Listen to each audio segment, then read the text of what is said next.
Hi guys, welcome back to Ty's TV. Today we are going to be learning about chess. There are going to be two parts of the video. Part number 1 is how to play chess for beginners. And part number 2 for advanced players is how to do strategies. What this video covers on how to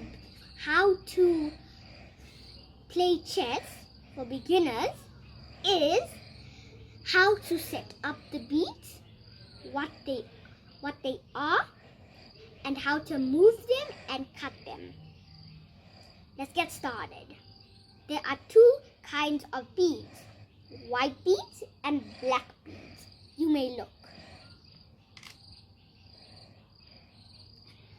Now you see the different colors of beads.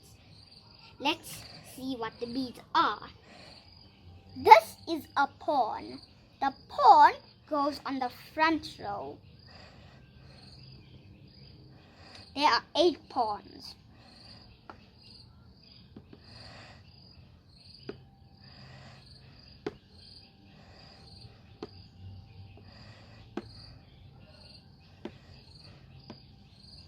Now look nicely and carefully. Then, now we start the back row. The first bead, which is the corner beads, are called the rook. Some people call it the castles because it looks like castles, but its real name is the rook. They go by the corners over here. The next bead, which is the knight. The knight looks like mini horses. The knight goes next to the rook.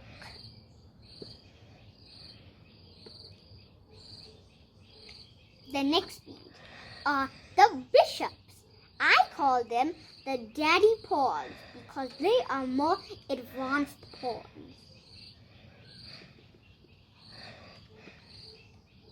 They go next to the knight.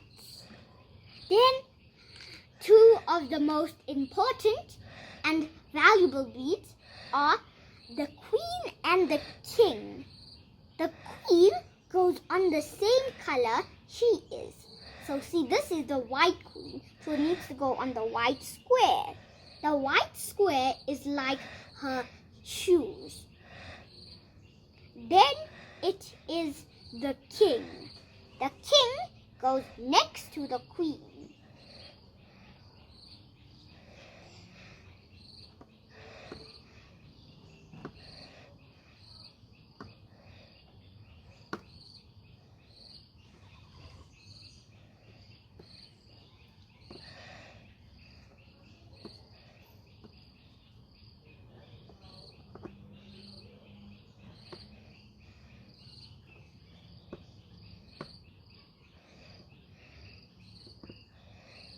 Now you may see. Now you had a look of how the whole board looks like when it's set up. Let's learn the moves of the beads and how they cut now. Number 1 is the pawn. The pawn can only move frontwards and one step. But when it is still on the first row, it can move 2 steps forward. The pawn cuts diagonally. So can you see the black pawn is over here and the white pawn is here? The white pawn can cut the black pawn because it can cut diagonally but only 1 step.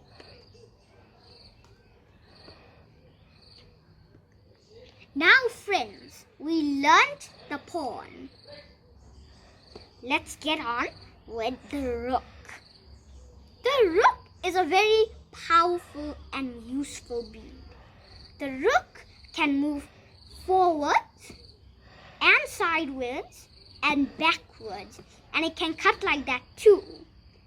This is the cool thing about a rook. Let's say, for instance, a bishop is over here, and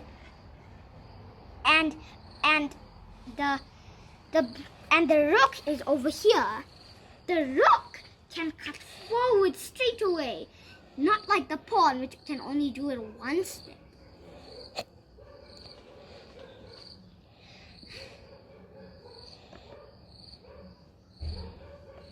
Now, friends, we learned the rook. The rook is a very useful bead. Now we're going to learn the knight, friends. The knight, like other beads, this is the only bead that can do these kind of moves and stuff. It can move in an L shape. It moves in an L shape. And it cuts in an L shape. And it's the only bead in the entire world that can cut and jump over beads. So if you look here, not like the other beads, can you remember the rook or the pawn? Let's say, for instance, there was a bead in front of it and they couldn't cut the bead that they were gonna cut. Either then the knight can jump over the beads that are in front of it and cut that one bead that you were going to cut. Can you see here? The white pawn is in front of the white knight. The white knight can jump over the white pawn and cut the black pawn. Now, friends, we learned the knight. It was quite cool how the knight jumped over the white pawn. So, let's learn the bishop. As I said in the beginning, while I was setting up, the bishop is the daddy pawn. It's more advanced than a usual pawn. The bishop can move diagonally and cuts diagonally. It's kind of like the rook over here, except it doesn't move straightly and forward and sideways. It moves diagonally. So it's quite similar to the rook. As you can see, the black pawn is standing here and the white bishop is over here. The white bishop can cut the black pawn diagonally. See? It's really similar to the rook. Now, friends, we learned 4 different beads. That's really good. Now it's time to learn the most important beads. Number 1, it's the queen. The queen is very, very cool. It can move any kind of bead. It can be any kind of bead in the world. It can act like any kind of bead. It can act like the pawns and the rooks and the bishops. Except there's 2 beads that it can't act as, the king and the knight. So, the queen cuts like the bishop and the rook and the pawns. It can do all of those. Now we learned the queen. As you can see, this pawn over here and the white queen over here and the black pawn over there. Can you see the white queen is able to cut the black pawn? This is a very good move for the white because now it's also able to cut the knight. Now, friends, we learned the queen. Now we know the queen is also very valuable and it can do other kinds of beads. Now let's learn the king, the most important bead. The king is also like the queen. It does the exact same moves like the queen, except it can only do it one step, like the pawn. So, can you see the black pawn is over here? Thus, the king over here can act as the bishop here, except it can only move one step. If it can cut one step like this.